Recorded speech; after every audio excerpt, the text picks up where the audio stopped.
Hi everyone, I hope you're doing well. The purpose of this video is to just go through the main points of the notes that we have in week 2.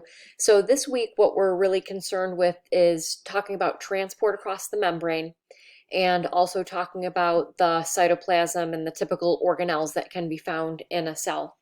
So let's start with transport across the membrane. So here I am in the notes on page 6.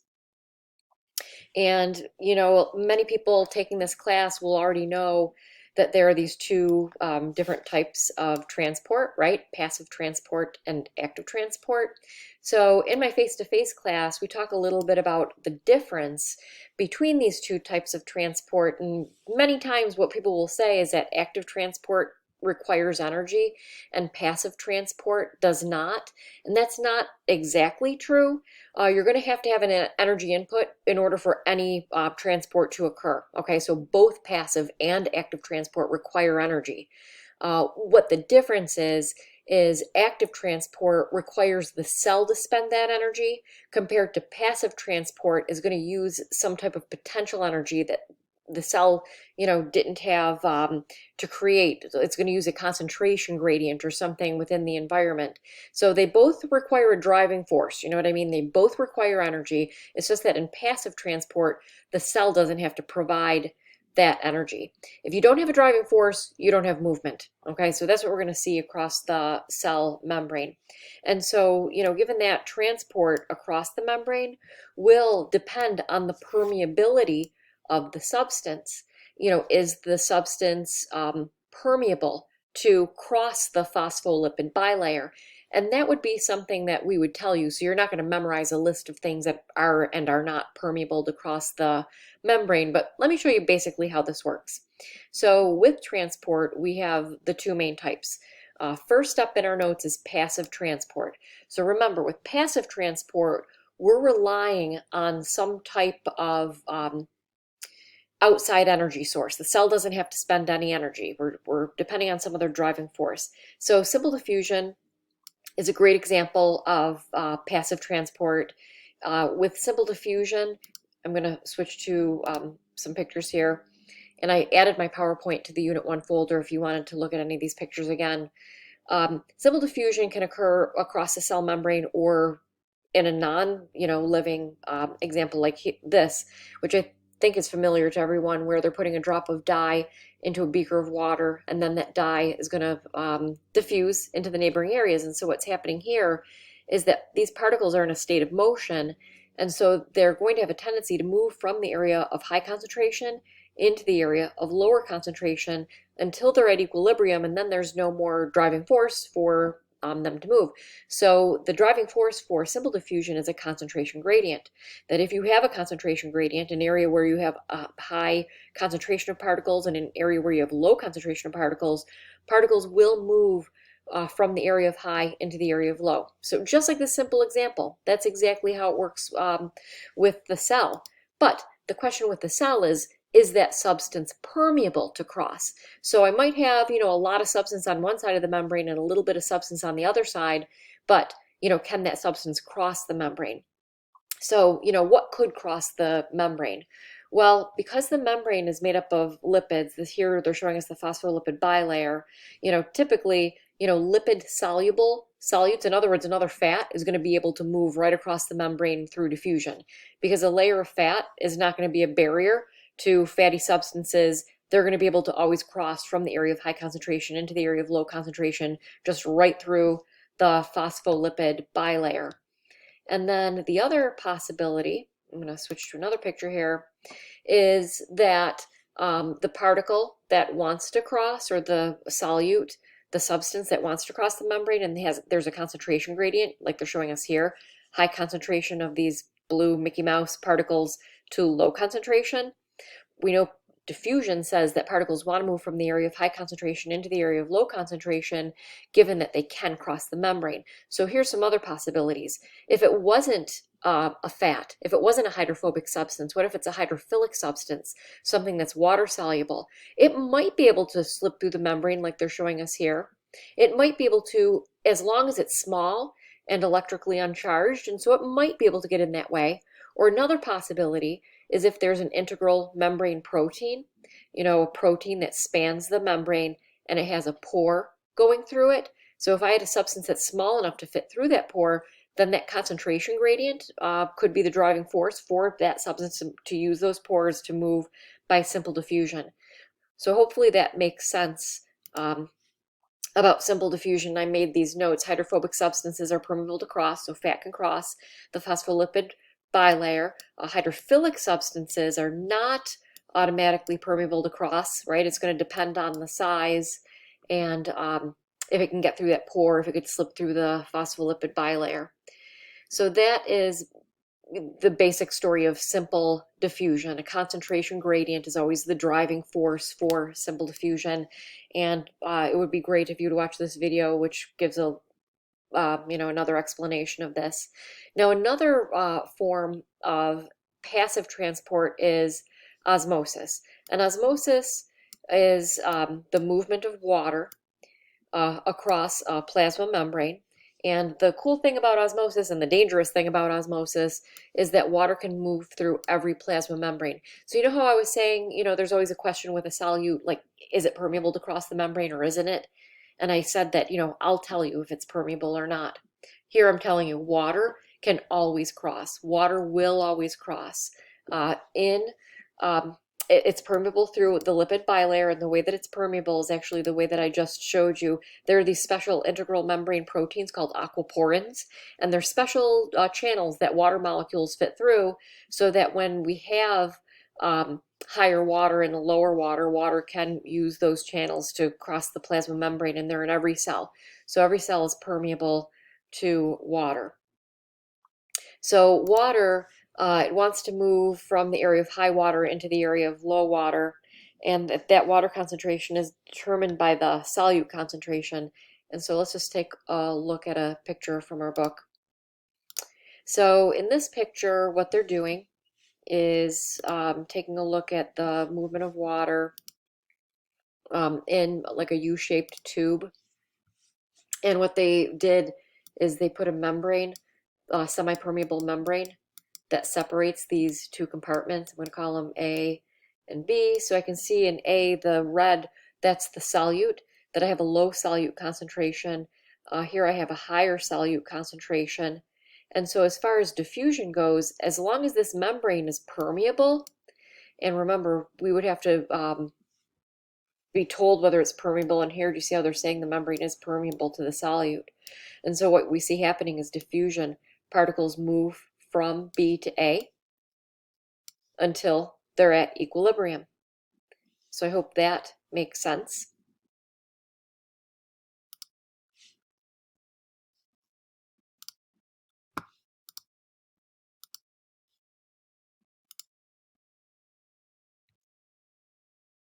Here's another picture. Same setup where, we'll say here's A, here's B, here's the semi-permeable membrane. But here, do you see how they're specifying that it's impermeable to solute? So in other words, the red particles cannot cross. So even though diffusion says particles want to move from B to A, that's true. They do want to move from B to A, but we're saying, this membrane's not going to allow that to happen. And so here's how osmosis works, because water can always cross the membrane. Whenever you have a concentration gradient that can't be dissipated by diffusion, then you'll see osmosis. Osmosis is like plan B, where water will move from the low solute concentration into the high solute concentration to dilute that solution out. So in other words, in the body, it wants to have an equal concentration of particles on either side of the membrane. And so if we take a look at what happens, you can see water left A, the low solute concentration water went into B, and it caused the volume of B to go way up and the volume of A to go way down because water left A and it went into B. That's osmosis. Osmosis is water moving into the solution that has a higher particle concentration, and any solution that has a higher particle concentration is said to exert higher osmotic pressure. And so if I wanted to talk about the concept of osmotic pressure, which we'll do and they do in lab, if I'm comparing compartments A and B, B has a higher osmotic pressure because it's attracting water. It's more strongly attracting water. And to explain that, a little better. Let's take a look at this picture. Now, in this picture, they're looking at the same thing. You have solute particles. They're pink in this picture. You know, the U-shaped tube. These particles are going to want to move from the area of high particle to low particle, except they're not permeable to, but the water can move. And so you can see from this picture to the next how the water volume went down, water volume went up. This is osmosis. Water moved from one side to the other to dilute the other side out. So we just saw that in the example. And so in this third picture, what they're doing is they're saying, you know, how much pressure would it take to exert on the top of that fluid in compartment B to prevent the water from coming in. So you can see the water wants to move from the low solute to high solute, like we saw it happen in the middle picture. But if you were applying pressure to the top surface of this water, like with a piston like they're showing, then the water wouldn't be able to enter. The amount of force that you're applying there, that is known as the osmotic pressure. So I hope that makes sense. The osmotic pressure is a force that you would have to use to actually prevent that water movement from happening. So solutions with a high impermeable solute concentration have a high osmotic pressure. Okay. So moving on. So this is where I'm talking about osmosis. Osmosis, when you talk about it in the body, brings into play these terms isotonic, hypotonic, and hypertonic, which they'll explain in lab. And I'm going to explain that really quick right now too. So as far as tonicity terms, let's take a look at a picture. I'm going to draw something out here. In talking about tonicity, what you're doing is you're defining the solution that's bathing the cell. So all of our body cells, I'm going to do 3 examples here. We're going to just say this is a typical body cell. Let's say like a red blood cell. That's a great example. All of our body cells have the same concentration of salt inside.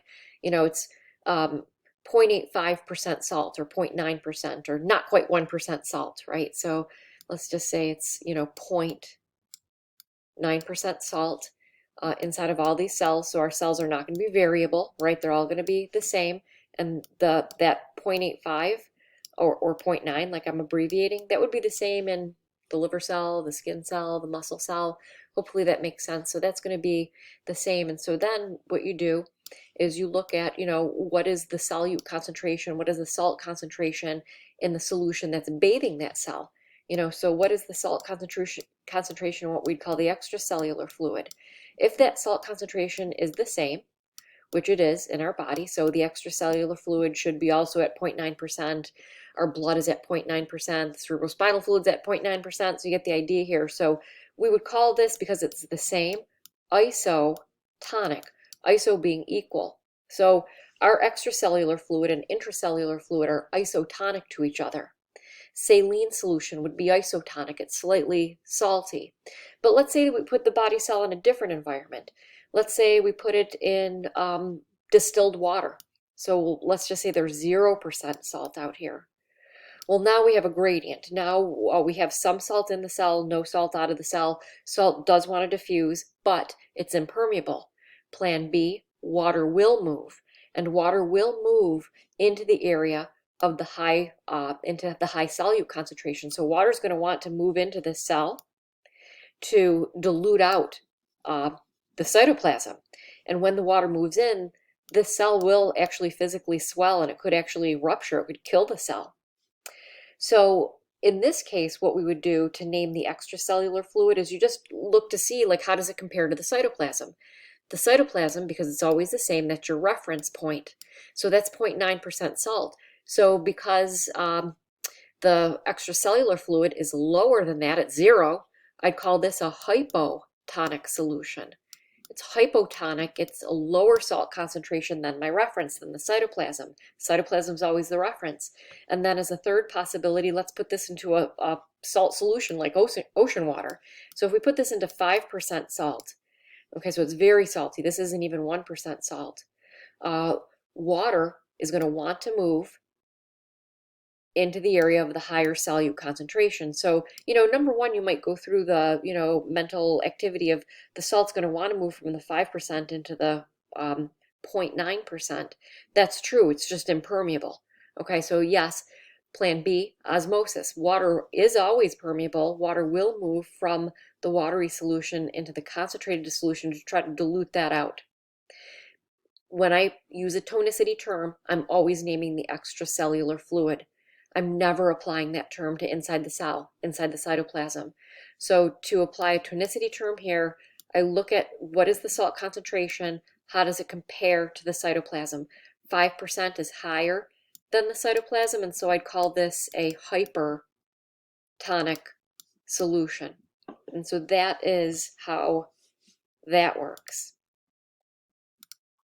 So back to the notes, as far as passive transport, like I said, there's three main types of passive transport: diffusion, osmosis, and then facilitated diffusion is the third type of passive transport. The biggest difference here is that it uses a protein carrier. So a protein carrier is required. This might be surprising to some people because sometimes people think that a protein carrier is only required for active transport. Passive transport can use carriers too. It's just that that carrier is not spending the cell's energy. It's not using ATP. It's just moving something across the membrane, but that a concentration gradient is still driving the movement. In other words, in order to have movement of that substance, you have to have a lot of it on one side and a little of it on the other side, and it could only move till equilibrium. But that protein is facilitating the movement. And so let me show you a picture of that. Okay, so from our book here, they're showing us facilitated diffusion, and you can see we have a concentration gradient of these green particles, a lot of them on the outside, a few of them on the inside. These particles want to move from the area of high concentration into the area of low. They're too big. They can't fit through the pore. They can't slip through the membrane because of their large size. And so if you have proteins that fit to these solutes like lock and key, and so in other words, this is genetically predetermined what's going to come in and what's not going to come in, then these carriers, you can see how they're giving them a ride, giving them access, but you have to have that concentration gradient to drive this. If we were at equilibrium on either side of the membrane, you wouldn't see facilitated diffusion. And so with facilitated diffusion, you can kind of even tell what it is. It's facilitated. It's facilitated by this protein in the membrane. There are certain little rules that come with facilitated diffusion. One I just mentioned, the carrier, it's going to be specific for the type of substance. It's not just anything, right? So it's going to carry only certain things. They can be regulated in terms of activity and quantity. And so we are able to upregulate or downregulate carriers in the membrane genetically and hormonally. And then I really wanted to talk about this point for a minute. They can become saturated, which just means that if you're using carriers to move something across the membrane, they can only work so fast. You only have so many. And so when they're all working at maximum capacity, that's as fast as you can move the substance across the membrane. And so let's just take a look at a graph regarding that. So in my PowerPoint, I'm looking at the concentration difference and the rate of diffusion. And with simple diffusion, what will happen is kind of what you see in this blue line, that as the concentration goes up, the rate of diffusion goes up and up. So as long as there's a gradient, the steeper that gradient is, you're just going to keep driving the substance, to move. But with facilitated diffusion, there's a dynamic like what you're seeing with the red line, is that if the concentration gradient goes up, I can keep bringing more and more into the cell until I hit a point where all of your carriers are working. And that's that point of saturation, the dotted line. And so when the carriers are saturated, do you see how there's a transport maximum with facilitated diffusion?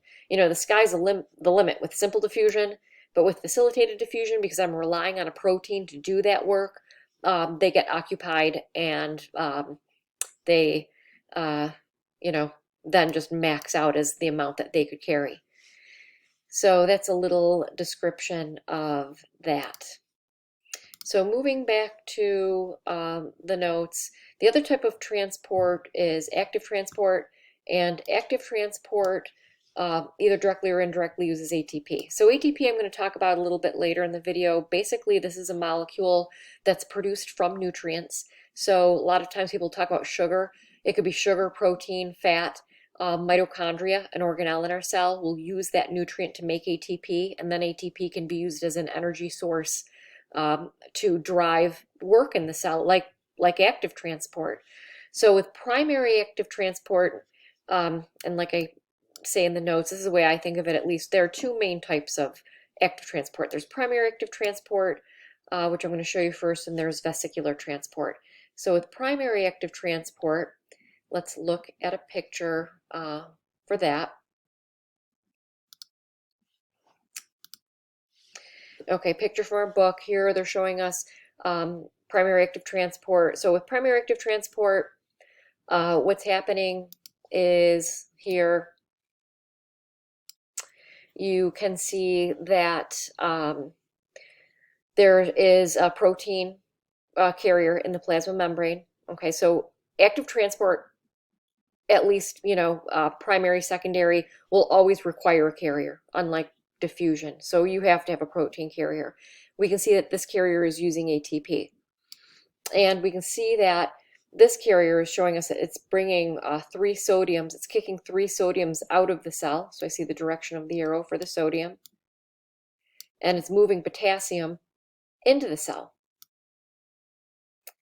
So if you take a look at the sodium concentration, they're only showing us like 1 sodium down here, but let me just, tell you that sodium concentration is low in the cell.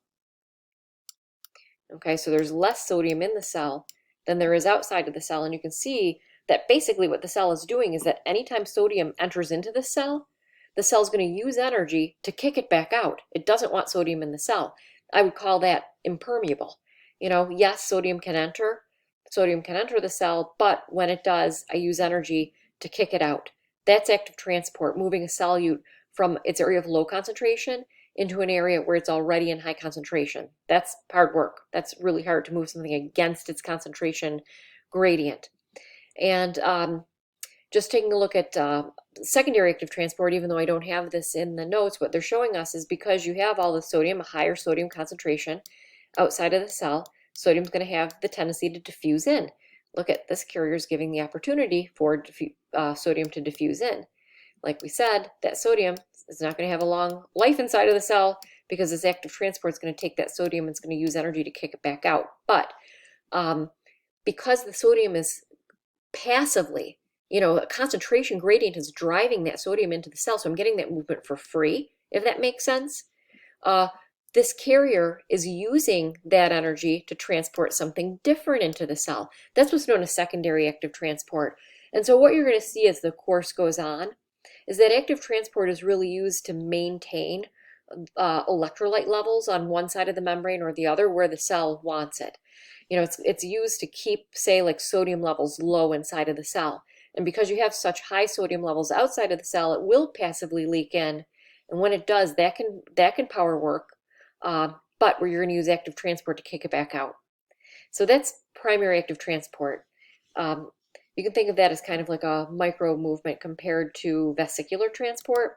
That's the other type that I'll talk a little bit about next. So with vesicular transport, this is like a very bulk transport. So we're either transporting very large items or a lot of items, because what you're doing is we're using a membranous vesicle, which is how it's getting that term, vesicular transport. We're using a membranous vesicle to transport that substance. So basically with vesicular transport, there's 2 main directions. You can either eject something from the cell, that's called exocytosis, or you can bring something into the cell, that's called endocytosis. Now with endocytosis, there are 3 different types of endocytosis which just specify what you're moving. Phagocytosis, you're moving something solid into the cell. Pinocytosis, we're just taking a gulp of the extracellular fluid, we're drinking, cell eating and cell drinking. And then the other type is called receptor-mediated endocytosis, and that's what this picture is of, where receptors are out on the cell surface catching whatever it is that you're interested in bringing into the cell. So let me talk about each one of these one by one, just a little bit more slowly. So for both exocytosis and endocytosis, actually for every example that I showed you here of vesicular transport, let me just show you a picture of how that works. So let's look at this picture. So what they're doing in this picture is they're trying to depict exocytosis, which means that in the cell produce something. So here's the cell product. Sorry about that.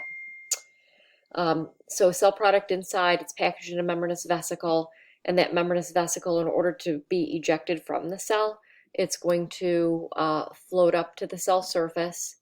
It's going to attach to the cell surface. And here they're giving us a lot of detail in the book that you don't need to worry about. I just kind of want to show you how this works. Actually, let's say that this membranous vesicle, I'm going to highlight that in black, and I'm going to leave that membrane blue. It's all plasma membrane, right? It's all the phospholipid bilayer. So once that membranous vesicle attaches to the cell surface, what will happen is, you see how that membranous vesicle is fused to the cell surface, and then what happens is that membranous vesicle just has to straighten up. And so when it straightens out, that product will be ejected. And actually this, what was membranous vesicle, which I was highlighting in black, that would straighten out and it would become part of the cell surface. And so you could look at this in the other direction too. I could say, oh, here's some particles that the cell wanted to bring in, that an invagination forms on the cell surface, that it pinches off as a membranous vesicle and then comes into the cell. Okay, so with vesicular transport, you can see that the membranous vesicle is coming from membrane either on the cell surface or on an organelle, like we'll talk about when we talk about some different organelles. So with the carrier-mediated endocytosis, let me just show you the picture that's in your notes. Here we're just using a receptor on the cell surface to bind to the item that you want to bring into the cell. So here we're really like specifically fishing for something outside the cell.